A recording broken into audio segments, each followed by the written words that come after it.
Scratch it. The scraping whisper startled me. It was then that I realized the human had actually spoken. What an incredible feat. Her mind should have been deadened by those pacifier chains. Remarkable. Scratch it. Again the female alien whispered, yet barely moving her lips, her stare still empty. I was unsure what she meant with it. Did she have an itch or such? The wagon rocked and I landed against the human again. Her metal chains jammed into my back, an annoying discomfort. The magic, scratch it. Her scraping whisper repeated. My eyes locked with her empty stare. Did I just see a shimmer of defiance? It took me a moment to realize what she meant. The very concept of damaging our new master's property chilled me to the bone. The repercussions, the disobedience. Yet, for some reason unknown to me, I obeyed the human's request without hesitation. Using one of my own chains, I tried scratching the glowing red diagram that decorated the chains on her wrists. I had no clue if it would work, but with some effort, I managed to scratch her chain several times when suddenly the red glow dissipated. Only moments after, the human's posture straightened, her eyes filled with defiance. That what had moments ago been the husk of a slave turned into awe-inspiring presence of strength. And anger, so much anger. Thank you, well done. Gone was the whisper. Now this voice rang with authority and confidence. The human rose and pulled me up with ease. I could feel the strength her muscles held with just that single movement. The name is Hell, and it is time we earn ourselves some freedom. I had no clue how she planned to take on a full unit of Toriers, but when Hell broke loose from her chains like they were twigs, I knew I did not think in the same realm as she did.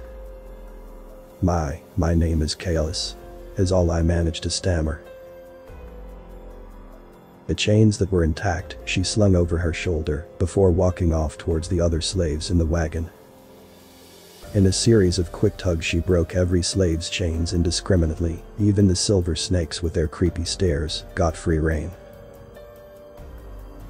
We outnumber them, Hell said authoritatively. You can try to run, or you can follow me and fight. The choice is yours. She let the decision settle in our minds, but when she broke open the gate with little effort, she turned to us again. But I will win. Before I knew what I was doing, I followed her as several others did. 2 Toriers were hanging on the cage wagon to the sides and had not noticed the being that was Hell until it was too late. With a single precise kick each, she launched them from the wagon, where they fell face first into the sand, to be left behind by the speed of the desert rider. Hell did not hesitate and started climbing alongside the cage wagon while it rocked back and forth. A sudden yell came from a Torier riding on a bike flanking the wagon.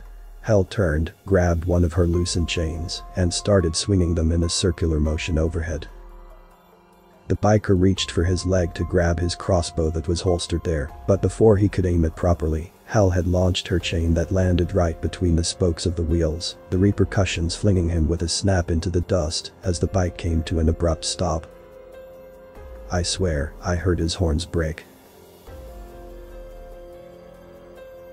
Hell's war for freedom had far from ended with that encounter, as the crash had alarmed the Toriers on the desert rider. I heard their arrival, a series of heavy thuds on top of the cage wagon.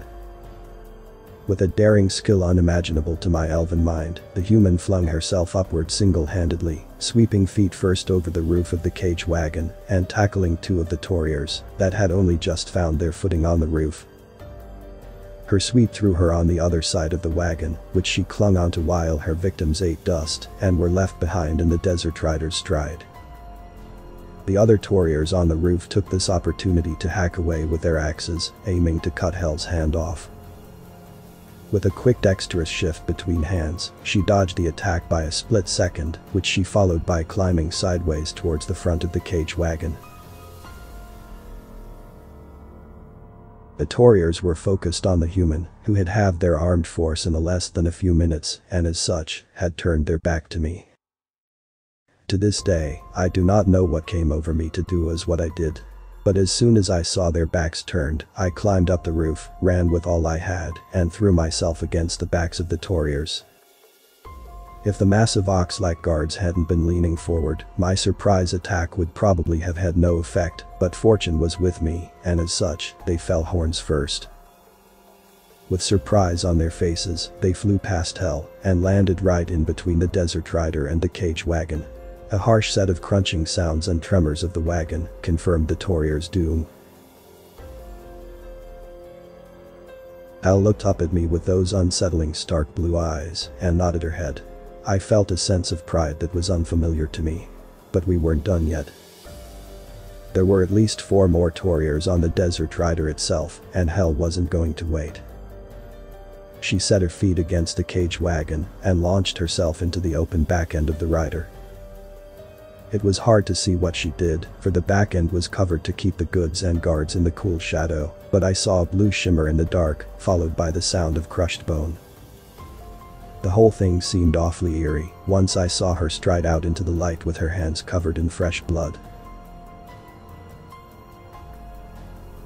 The driver and the slave master are all that is left. Her hand gestures complemented the statement. She wanted to flank both sides, with me climbing the Desert Rider on the left side. I nodded and jumped from the cage wagon's roof onto the Desert Rider, where I landed without a scratch. Hell pressed something hard against my chest and grinned at me devilishly. In the future I would see that grin many times, but this was the first.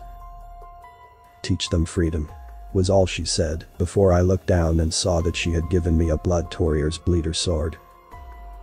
Bleeder swords drain their victims of blood, which the elite Toriars used to bathe themselves in, raising their bloodlust. Just as I wondered where she got the weapon from, my eyes adjusted to the low light and saw the corpses in the rider. "Better get going, Hell is waiting," is all I could think, and as such, I climbed the left side, towards where the driver would be seated. The bleeder sword I held firmly with my teeth, while my hands and feet found their way along the many arrays of metal plates and tubes holding the rider together. Once at the driver's door, I placed the sword in my hand, forced the door open, swung myself inside, and landed my sword right into the driver's chest. Only when it was dead, blood being drained from its body, I noticed that it had been a guardian just like the slaver. Out of the blue, my new bleeder sword sprayed blood from the hilt right into my face. I held on to railing, and kept my eyes closed, while I waited the stream of red liquid to abide. As I opened my eyes, I looked into a pair of blue ones shimmering with joy. Most of Hell was covered in a stream of blood, much alike to how I must have been at that moment. Her sword still stuck in the body of our former, and rather temporary master. "Keep the car straight," she said pragmatically, while she was pulling off the valuables from the guardian slaver. I had completely forgotten that the Desert Rider was still moving, and responded by dropping the driver's body out the vehicle before taking its seat. Only a short moment, Hell did the same with the slaver. We were just driving and staring ahead in silence for a while, before I broke the ice asking, "So, what are we going to do with our newfound freedom?" "There is a whole world to be freed, so let's start with that," Hell Esbjörn said with another of her devilish grins. Author's name and the link to original text is in the description.